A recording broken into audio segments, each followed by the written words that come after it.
কর অঞ্চলের নিয়োগ পরীক্ষা আপনারা যারা অংশগ্রহণ করবেন তাদের জন্য আজকের এই ভিডিওতে থাকছে নিয়োগ পরীক্ষার সাজেশন এবং প্রশ্ন প্যাটার্ন নিয়ে বিস্তারিত আলোচনা। আশা করি ভিডিওটি প্রথম থেকে শেষ অবধি দেখবেন এবং চ্যানেলটা অবশ্যই সাবস্ক্রাইব করে রাখবেন। এখানে একটা কথা বলে রাখি, স্বল্প সময়ে ভালো একটা প্রশ্ন চাইলে কর অঞ্চল জব রিভিউ এই বইটি পিডিএফ আমাদের কাছ থেকে সংগ্রহ করে নিতে পারেন। পিডিএফ এর মূল্য 40 টাকা। যাদের দরকার তারা এটা স্ক্রিনশট দিয়ে এই নাম্বারে হোয়াটসঅ্যাপের মাধ্যমে যোগাযোগ করে পিডিএফটি সংগ্রহ করে নেবেন। এই ভিডিওতে আরও যা যা আলোচনা করব সেটা হলো কোন কোন টপিকস পড়তে হবে, কোন কোন বই পড়লে আপনি 100% প্রশ্ন কমন পাবেন, কোন কোন বিষয়ের উপর পড়তে হবে, সব বিস্তারিত আলোচনা করব। ততক্ষণ তো অবশ্যই চ্যানেলটি সাবস্ক্রাইব করে আমাদের পাশে থাকুন। এখন দেখি কর কমিশনার কার্যালয় কর অঞ্চল দিনাজপুর।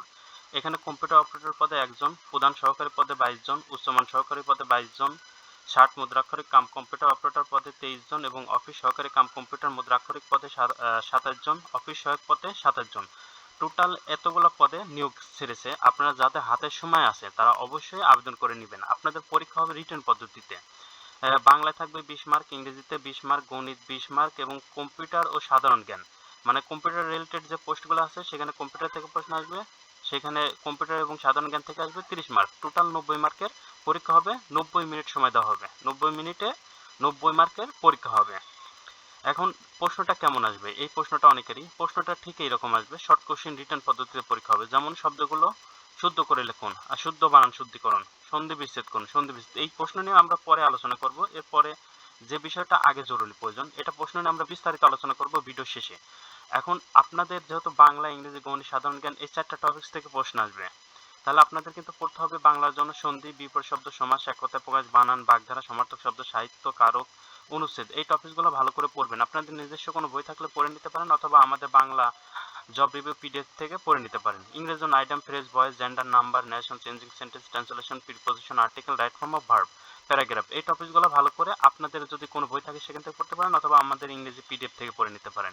গণিতের জন্য নবম শ্রেণীর যে গণিত বইটা আছে সেখান থেকে পাটিগণিত, বীজগণিত এই দুইটা টপিকগুলো ভালো করে পড়ে যাবেন। যদি সেখান থেকে পড়ার মতন অ্যাবিলিটি না থাকে তাহলে আমাদের গণিত পিডিএফটি উত্তর সহ দেওয়া আছে, এখান থেকে পড়ে নিতে পারেন। আর সাধারণ জ্ঞানের ক্ষেত্রে বাংলাদেশের ইতিহাস, ঐতিহ্য, সমসাময়িক বিষয়বলি ভালো করে দেখে যেতে পারেন সাধারণ জ্ঞান জব রিভিউ এই বইয়ের পিডিএফ থেকে। এক কথা বাংলা, ইংরেজি, গণিত, সাধারণ জ্ঞান এবং মডেল কোশ্চেন সবগুলো যদি একসাথে সংগ্রহ করে নিয়ে পড়তে পারেন অবশ্যই আপনি 100% প্রশ্ন কমন পাবেন। যাদের দরকার তারা এটা স্ক্রিনশট দিয়ে এই নাম্বারে হোয়াটসঅ্যাপের মাধ্যমে যোগাযোগ করে সবগুলো বইয়ের পিডিএফ সংগ্রহ করে নেবেন 100 টাকার বিনিময়ে। আচ্ছা, এরপরে আসে আপনাদের প্রশ্ন কেমন আসবে। প্রশ্নটা একটু দেখে নিই। শব্দগুলো শুদ্ধ করে লিখুন। তাহলে শুদ্ধ শব্দ থেকে মানে বানান শুদ্ধিকরণ থেকে প্রশ্ন এসেছে। ভুল বানান দেওয়া থাকবে, আপনাকে শুদ্ধ করে লিখে দিয়ে আসতে হবে। ইতোমধ্যে, উপযুক্ত, আদ্যবধি, আবশ্যক, দারিদ্রতা, শুদ্ধাঞ্জলি। সন্ধি বিচ্ছেদ করুন। সন্ধি থেকে প্রশ্ন আসবে। উল্লাদ, উদ প্লাস লাস, উল্লাস। স্বাধীন, স প্লাস অধীন, স্বাধীন। তিরোধান, তি প্লাস ধান, তিরোধান। তপবন, তপ প্লাস বন, তপবন। নিরস, নি প্লাস রস, নিরস। তাহলে সন্ধি বিচ্ছেদটা আপনাদের ভালো করে দেখে যেতে হবে। রচয়িতার নাম লিখুন। তাহলে সাহিত্য থেকে দেখুন প্রশ্ন এসেছে। গাভী বৃত্তান্ত আহমদ ছপা, জ্যোৎস্না জননীর গল্প হুমায়ুন আহমেদ, সর্বনম্বর সৈয়দ মুস্তফা আলী, পল্লী সমাজ শরৎচন্দ্র চট্টোপাধ্যায়, সৌজন বাদিয়ার ঘাট জসিমউদ্দিন, রক্তাক্ত প্রান্তর মনির চৌধুরী। এক কথায় প্রকাশ করুন। রাত্রি ও দিবসের সন্ধিক্ষণ গোধূলি, যা পূর্বে শোনা যায়নি অশ্রুতপূর্ব, যা জয়সূচক উৎসব জয়ন্তী, একই সময় বর্তমান সমসাময়িক, যা অধ্যয়ন করা হয়েছে উদিত। আচ্ছা, এই যে বাংলা প্রশ্নটা, বাংলা প্রশ্ন প্যাটার্ন কিন্তু এরকম আসবে। এরপরে আসে যেটা ইংরেজি। ইংরেজিতে আপনাদের প্রিপোজিশন দেওয়া থাকবে, মাঝখানে গ্যাপ দেওয়া থাকবে। যেমন হি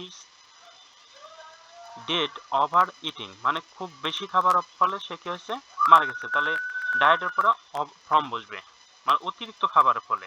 হি ইজ অ্যান হনেস্ট, যেহেতু এখানে হনেস্ট বলা হচ্ছে এবং সিনসিয়ার দুইটাই, তাহলে একই ব্যক্তি দুইটা জিনিস হলে বোথ আসবে।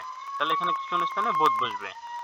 রেনু হ্যাজ বিন স্লিপিং মর্নিং, যেহেতু একটা নির্দিষ্ট সময়ের আগে এবং হ্যাজ বিন আছে সেক্ষেত্রে আমাদের এখানে সিন্স বসবে। ইউ কন্ট্যাক্ট অ্যাডমিটস, অ্যাডমিটের পর এখানে অফ বসবে। তাহলে প্রিপোজিশনগুলো কিন্তু এরকম শূন্যস্থান দেওয়া থাকবে, পূরণ করতে হবে। এরপরে যেটা থাকতে পারে আপনাদের যেখানে একটা প্যারাগ্রাফ থাকতে পারে, তারপরে সেন্টেন্স চেঞ্জিং, সেন্টেন্স থেকে প্রশ্ন আসতে পারে চেঞ্জিং। এরপরে যেটা থাকে হলো আপনাদের চেঞ্জিং দ্য ফলোইং নাম্বার বা সিঙ্গুলার নাম্বার থেকে পুরো নাম্বার করতে বলা হয়েছে। এরপরে আপনাদের যেটা থাকে আইডিয়াম ফ্রেজ থেকে প্রশ্ন আসতে পারে। গণিত থাকবে, সিম্পল গণিত থাকবে, যেটা নবম দশম শ্রেণীর গণিত বইটা ভালো করে A to Z শেষ করলে হবে। এরপরে সাধারণ জ্ঞানের প্রশ্ন, সাধারণ জ্ঞানের প্রশ্নগুলো দেখুন এরকম আসতে পারে। পৃথিবীর সর্বাধিক লোকের মাতৃভাষার নাম কি? আমরা সবাই জানি চাইনিজ বা মান্দারিন। ড্যাক্টিলোগ্রাফি এর অর্থ কি? হস্তলিখিত বিদ্যা। বিখ্যাত গোয়ার্নিকা চলচ্চিত্র শিল্পীকে? এটা পাবলো পিকাসো। এরকম প্রশ্নগুলা শর্ট কোশ্চেনের মধ্যে আসবে। আপনারা বুঝতেই পারছেন প্রশ্নগুলো কেমন আসবে। এখন আপনাদের এরপরে যদি কোনো প্রশ্ন থাকে অবশ্যই কমেন্ট বক্সে কমেন্ট করে জানাবেন আপনাদের প্রশ্ন